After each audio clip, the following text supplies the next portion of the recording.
It started like any other day, me cracking jokes with my guys at the warehouse while they loaded up their vans with snacks and sodas.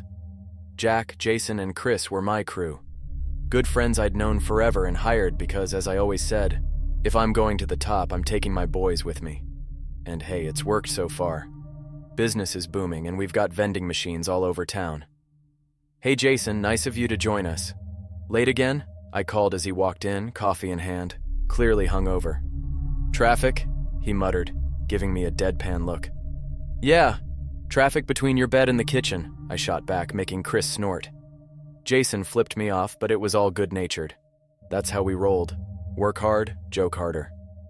After sending the guys off on their routes, I headed home for a quick nap before my night class. Running a business is no joke, and as much as I hated adding to my schedule, I knew getting my business degree would open more doors. Plus, there was a bonus: Ms. Williams. Ms. Williams, our business professor, was easily the most stunning woman I'd ever seen in real life. Brown hair that cascaded over her shoulders, legs for days, and a figure that made me wonder why she was a teacher and not a model. She had this way of talking that made everything sound alluring. That morning, I couldn't help but joke about her with Jason. "Man, my business class teacher is a total MILF," I said, smirking. Jason nearly spat out his coffee. "MILF? Bro, you're taking night classes, not auditioning for a soap opera." "Hey, you gotta keep things interesting," I replied with a wink. Later that night, I headed to class, trying to focus on anything other than how good Ms. Williams looked in that pencil skirt. The universe wasn't making it any easier, because halfway through the lecture, she bent down to pick up a marker she'd dropped. I swear she lingered for a second longer than necessary, and my brain went haywire. "Get it together, Connor," I muttered under my breath, scribbling notes to distract myself.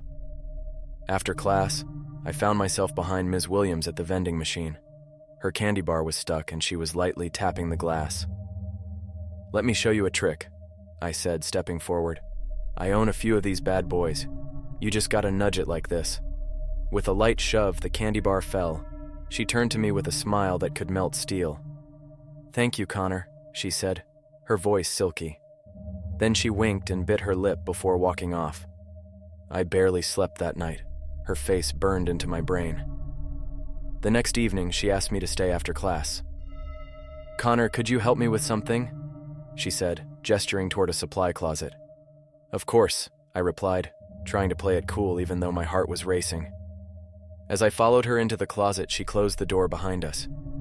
My pulse quickened. Was this really happening? "Connor," she said softly, stepping closer. "You're a good-looking man.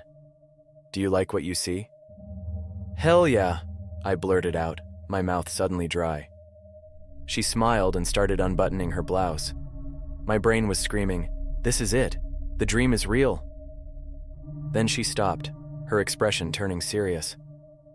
"Before we go any further, I have a few rules," she said, pulling a yellow card from her pocket. It looked old, the edges singed as if it had been in a fire. I read it. Rule 1, you must be blindfolded. Rule 2, do not scream. Rule 3, no touching. Rule 4, I own you now. I laughed nervously. Okay, this is new." She handed me a blindfold. "Put it on," she said, her voice taking on an edge that made me hesitate. But I figured it was some kinky game, so I went along. I tied the blindfold over my eyes, grinning like an idiot.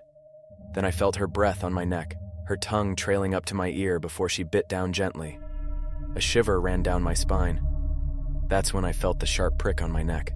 My body went cold and everything went dark. When I came to, the first thing I noticed was the cold. Not the kind of cold you feel when your heater goes out.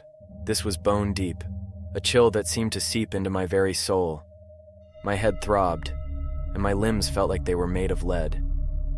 As my vision adjusted, I realized I was tied to a pole in the middle of a dimly lit room. The smell hit me next. It was a mix of damp earth, old blood, and something else. Something metallic and bitter. I blinked a few times, trying to clear my head. That's when I noticed them.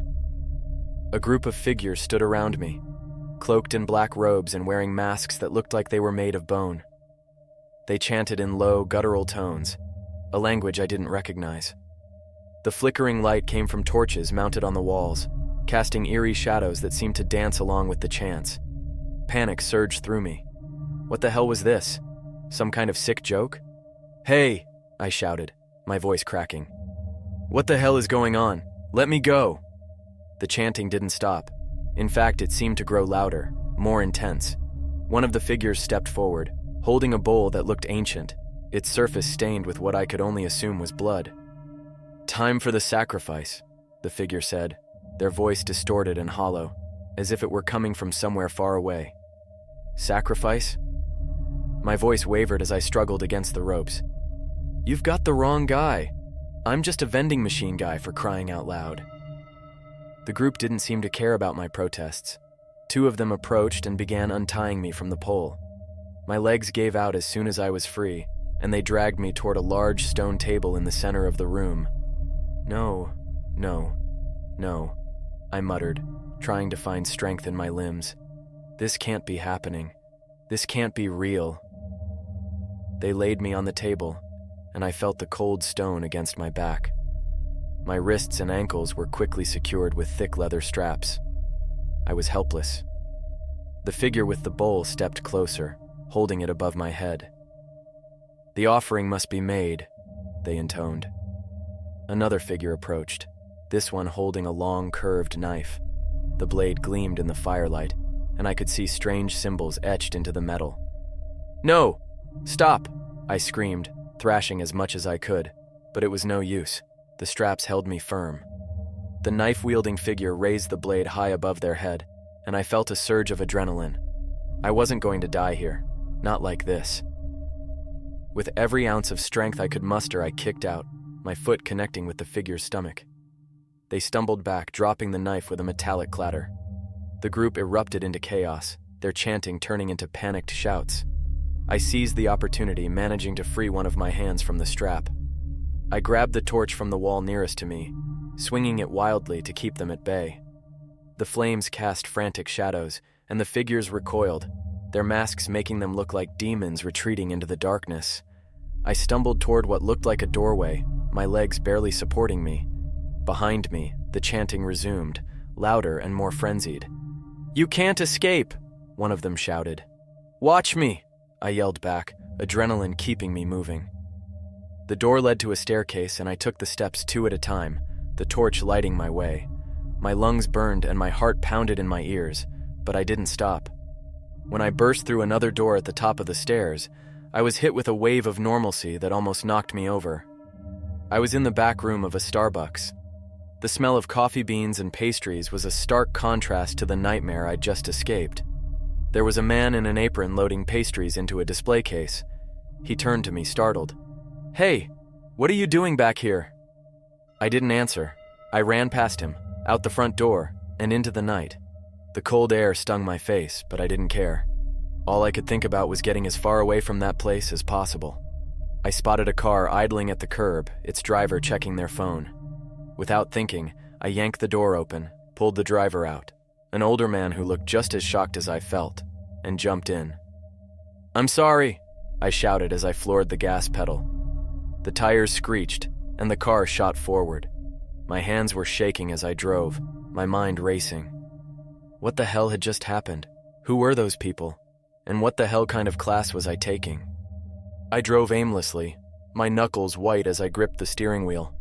My brain was a mess of panic and confusion. What had just happened? The chanting, the masks, the knife. It was like something out of a nightmare. But it wasn't a nightmare. It was real. I glanced in the rearview mirror, half expecting to see one of those masked lunatics chasing after me, but the streets were empty. The city looked so normal, so oblivious to what had just happened. It was surreal. After about 20 minutes, I pulled into the parking lot of a 24-hour diner. My hands were shaking so badly that I could barely get the keys out of the ignition. I stumbled inside and found a corner booth where I could sit with my back to the wall. A waitress appeared with a coffee pot and a concerned look. "You okay, hun?" "Yeah," I said, my voice hoarse. "Just coffee, please." She nodded, poured me a cup, and left me alone. I wrapped my hands around the mug, letting the warmth seep into my fingers. I needed to calm down, to figure out what to do next. Calling the police seemed like the logical step, but what was I going to tell them? That my business professor drugged me, dragged me to a secret cult meeting in the basement of a Starbucks and tried to sacrifice me. They'd think I was insane. I pulled out my phone and stared at it for a long time before finally dialing Jason's number. "Dude, it's 1 a.m., he groaned when he answered. "What's up?" "Jason," I said, my voice trembling. "I need you to listen to me. Something happened tonight. Something messed up." He immediately picked up on the fear in my voice. "Connor, are you okay? Where are you?" "I'm at that diner on 4th Street, I said. "Can you come here, please?" "Yeah, I'm on my way." I hung up and took a shaky sip of coffee, my mind replaying the events of the night over and over. Every time I thought about Ms. Williams and that yellow card, my stomach twisted. Jason showed up about 15 minutes later, still in sweatpants and a hoodie. He slid into the booth across from me, his face a mix of concern and confusion. "All right, man," he said. "What's going on?" I hesitated, not sure how to even begin. "You remember that business class I told you about? The one with the sexy professor?" "Yeah," he said, raising an eyebrow. "What about it?" "Well, things got weird tonight," I said, my voice barely above a whisper. I told him everything, the closet, the rules, the blindfold, waking up in that basement, the cult, the knife, the escape. By the time I was finished, Jason was staring at me like I'd just grown a second head. "Connor," he said slowly, "are you sure you didn't, dream this or something?" "I didn't dream it, Jason," I snapped, louder than I intended. A couple of other diners glanced in our direction, and I lowered my voice. "It was real. I swear to you, it was real." Jason leaned back in his seat, running a hand through his hair. "Okay," he said finally. "So what now? Are you gonna go to the cops?" "I thought about it," I admitted. "But what am I supposed to tell them? That my professor is part of a Starbucks cult? They'll think I'm crazy." Jason was quiet for a moment, then leaned forward. "All right, let's think about this. You said this happened in the basement of a Starbucks, right? Maybe there's some kind of evidence down there, something to back up your story." The thought made my stomach turn. The last thing I wanted was to go anywhere near that place again. But he had a point. Without proof, no one would believe me. "I don't know, man," I said, shaking my head. "What if they're still there?" "Then we go during the day," Jason said. "When it's busy. They're not going to try anything in broad daylight." I stared at him, weighing my options. I hated the idea, but it was better than doing nothing. "All right," I said finally. "We'll go tomorrow." The next day felt like it dragged on forever. I couldn't focus on anything. Not on work. Not on the vending machine contracts. Not even on the jokes I usually tossed around with my guys. Jack and Chris both asked if I was okay, but I just brushed them off, saying I hadn't slept well. By the time Jason showed up at my place that afternoon, I was practically pacing holes in the carpet. "Ready?" he asked, his tone serious. "No," I replied, grabbing my jacket. "But let's do this anyway." We drove to the Starbucks in Jason's truck, parked a block away, and walked in like we were just two guys looking for a caffeine fix. The place was buzzing with the usual midday crowd, college students with laptops, business people grabbing their lattes, and a couple of moms wrangling kids. I tried to act casual as we ordered coffee and sat at a table near the back. My heart was pounding so hard I was sure Jason could hear it. "All right," he said in a low voice. "Where's the door to the basement?" "It's behind the counter," I said, nodding subtly in the direction of the employees-only door. "That's where I came out last night." Jason sipped his coffee, his eyes scanning the room. "We need a distraction," he muttered. Before I could respond, he stood up, grabbed a napkin dispenser, and casually knocked it onto the floor. The loud clatter turned a few heads, including the baristas. "Oops," Jason said, bending down to pick it up. While everyone's attention was on him, I slipped behind the counter and ducked through the employees-only door. My hands were sweaty as I crept down the stairs, the memory of the chanting and the masked figures flashing through my mind. The basement was just as I remembered it, cold, damp, and dimly lit. The torches were gone, replaced by a single bare bulb hanging from the ceiling. The stone table was still there, though, and so were the straps. My stomach turned at the sight of it. I pulled out my phone and started taking pictures, focusing on the table and the strange symbols carved into the walls. I didn't know what they meant, but they looked old, ancient even. As I moved closer to the table, I noticed something on the floor, a small, yellowed piece of paper. I picked it up and my blood ran cold. It was another flashcard, identical to the one Ms. Williams had shown me. The rules were different this time, though. Rule 1, do not turn around. Rule 2, do not look at the shadows. Rule 3, leave before the chanting starts. My hands shook as I read it. I felt the air in the room shift, growing colder. The shadows on the walls seemed to ripple, even though there was no movement in the light above me. "Jason," I whispered, my voice barely audible. "I need to get out of here." I turned toward the stairs, but something caught my eye. A figure standing in the far corner of the room. They were cloaked, their face obscured by a mask. My breath caught in my throat. They hadn't been there when I came down. The figure didn't move, didn't speak, but I could feel their eyes on me, watching. I backed away slowly, clutching my phone like it was a lifeline. "Connor?" Jason's voice called from the top of the stairs. "You good down there?" I bolted for the stairs, taking them two at a time. When I burst through the door, I nearly collided with Jason. "Dude, what?" he started, but I grabbed his arm and yanked him toward the exit. "Go!" I hissed. "Now!" We hurried out of the Starbucks and didn't stop until we were back in his truck. I slammed the door shut and leaned back in the seat, trying to catch my breath. "What happened?" Jason asked, his eyes wide. "There was someone down there," I said, my voice shaking. "I got pictures of the table and the walls, but we need to get out of here." Jason didn't argue. He started the truck and pulled away from the curb, glancing in the rearview mirror every few seconds. "What are you going to do with the pictures?" he asked after a long silence. "I don't know," I admitted, "but I need to figure out what those symbols mean. Maybe they'll explain what's going on." Back at my apartment, I transferred the photos from my phone to my laptop. Jason sat next to me, sipping a beer as we examined the images. The stone table, the straps, the strange carvings on the walls. It all felt like something out of a horror movie. "Those symbols look familiar," Jason said, leaning in closer. "Like, I've seen stuff like that in old movies or documentaries, occult stuff." "Yeah, but what do they mean?" I asked, zooming in on one of the carvings. It looked like a mix of geometric shapes and ancient script. Jason pulled out his phone and started Googling. "Let's see. Symbols, cults, rituals. Here we go. This one looks kind of like a rune." "A rune?" I echoed, staring at the screen. "Yeah, like Norse or something. But some of these are different, like a mix of cultures. This one here," he pointed to a symbol on the wall, "looks Egyptian. And this one, Celtic." I frowned.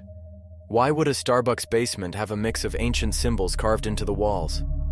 Jason smirked. "Maybe their secret ingredient really is magic." "Not funny," I muttered, scrolling through the photos. That's when I spotted something I hadn't noticed before. In the background of one of the shots, barely visible in the shadows, was a figure. It was the same masked person I'd seen down there. They were standing perfectly still, just watching.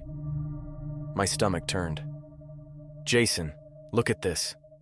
He leaned in, his eyes narrowing. "You saw them down there?"